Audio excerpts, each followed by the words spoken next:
Hey there, this is Mike Goldenberg, the Saint Doom, with a interesting little video. I was playing some Druid Karn Oko, and let's go ahead and check this out. Opponent gets to decide whether or not they want to play first.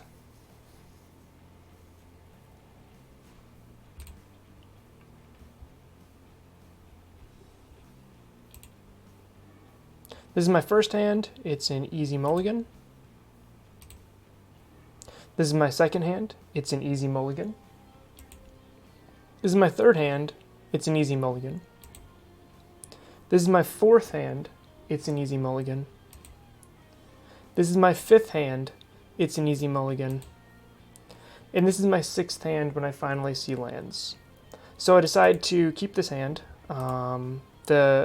Makes no difference between the Arbor Elf or the Horizon Canopy, so I just chose to keep the two lands. It had the higher ceiling, less weak against like a Grixis Shadow, Thoughtseize, or Fatal Push, or a Bolt, or any interaction. I just get to cast these two. So opponent exiles two Simian Spirit Guides and does a turn one Chalice on one. I draw a Devoted Druid, which is a pretty good draw. I'm going to play this on regular speed now. And then I'm like, wow, I drew the Eldamri's Call. Like, this is actually pretty sweet. Because if I draw exactly Walking Ballista next turn, I get to win. Not bad off of a Mull to 2. Opponent plays Zelfrin Void, scries top, and plays Season's Pyromancer, drawing a card that is scried there and discarding as well. I draw a Vizier, so I just cast a Vizier. Still can't believe this luck right now that I'm having.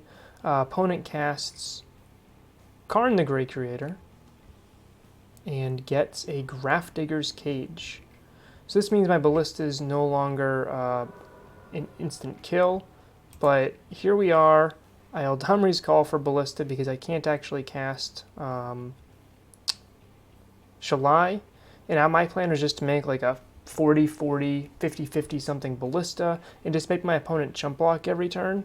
Unless they had an Abrade, a Scred deck is not going to have an answer for a 50-50. I'll just win this war of attrition where I just battle back and forth.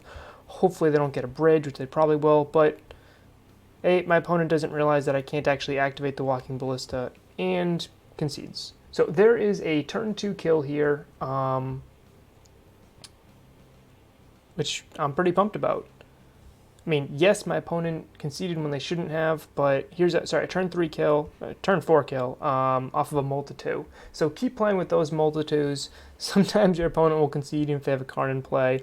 But just looking at, I know my opponent shouldn't have conceded here, but if you just look at in general what this deck was capable of doing, even on a mulligan to 2, I think it's pretty clear why this deck is pretty sweet.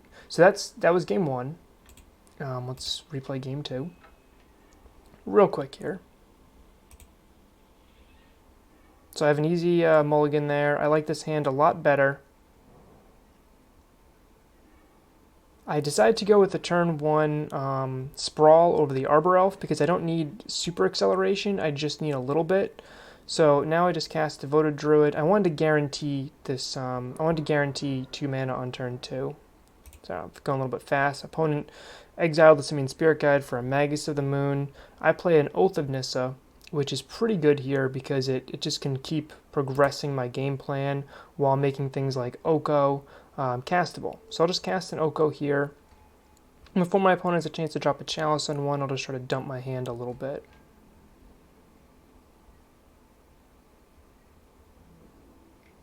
The opponent chooses wisely to attack me instead of Oko because they're not killing Oko with combat.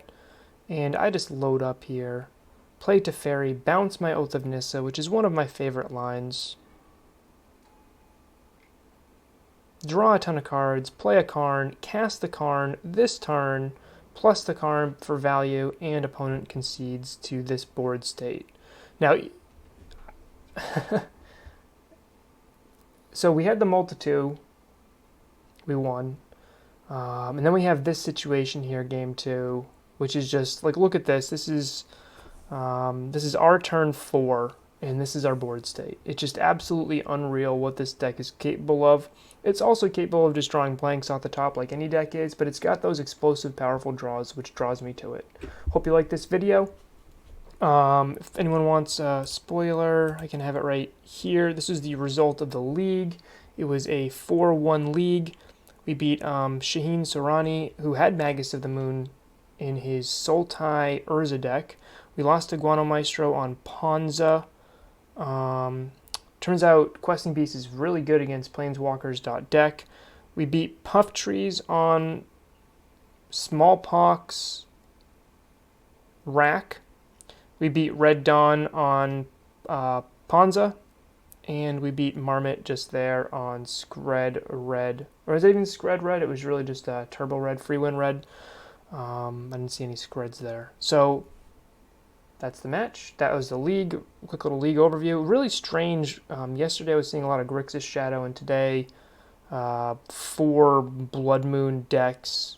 Because I'm going to count the Magus of the Moon. Chat with Shaheen. He said he ran 3.